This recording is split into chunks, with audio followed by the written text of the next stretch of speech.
Now in these next two cases, we're dealing with a situation where AC is a very large number, and determining two numbers that are the product that yields AC that sum up to the middle term could be quite a process. So we're going to suggest a remedy to this situation.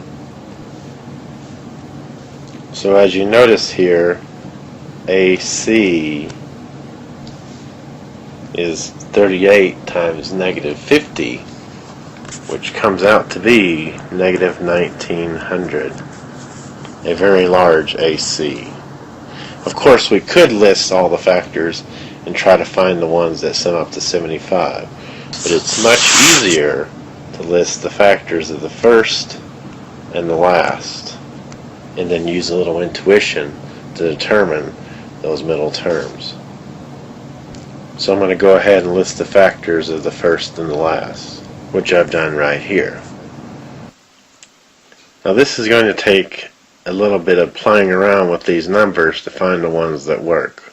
And also notice that we have a plus minus in the trinomial, so we have a situation of subtraction, making it a little more complicated. After a little bit of trial and error, we'll eventually come to the conclusion that we can use these two in a combination to yield that middle term of 75. So basically over here, 19 times 5 equals 95, and 2 times 10 gives us 20, and if we make that 20 negative, we get 75. Now, the examples so far that you may have seen in the videos shows this method, but it still shows a little bit of trial and error by plugging in these numbers into the two corresponding factors, filling in blanks with plus and minus in the middle term. But I want to suggest something here, that what we're going to do is use this method in combination of an AC method where we factor by grouping, because we can take these two terms here and we get 95x minus 20x equals 75x. I would like us to notice something, that negative 20x times 95x yields negative 1900x squared, which was AC. I like the AC method because it provides us a little systematic approach. So at this point, let's erase some of this work, holding on to the way that we're going to rewrite that middle term. So now we're going to rewrite the equation where we rewrite the middle term, which is what we've done right here. Now we're going to proceed with factoring by grouping. And remember, the idea is to take out the greatest common factor of each group. The greatest common factor of the first group is 19x. The greatest common factor of the second group is minus 10.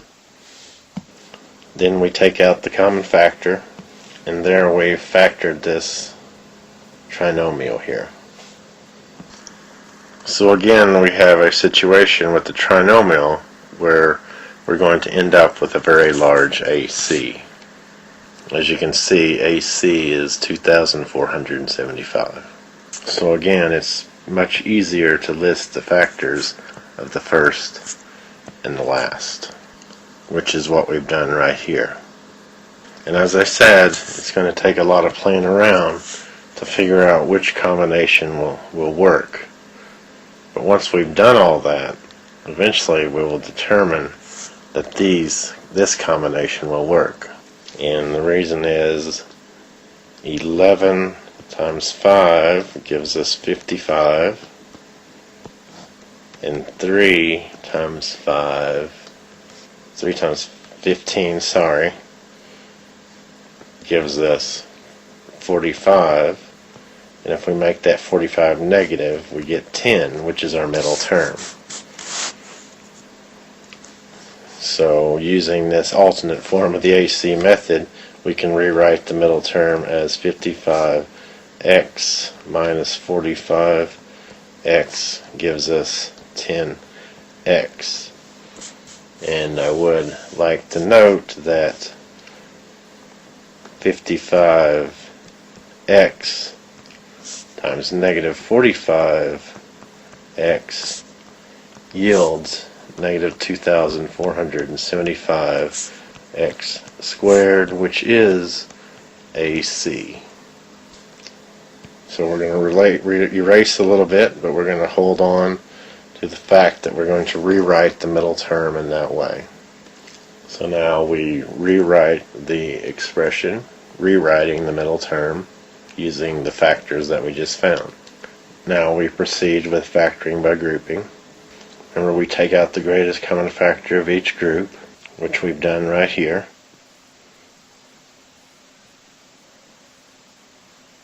Now we factor out the common factor, and we just factored this trinomial.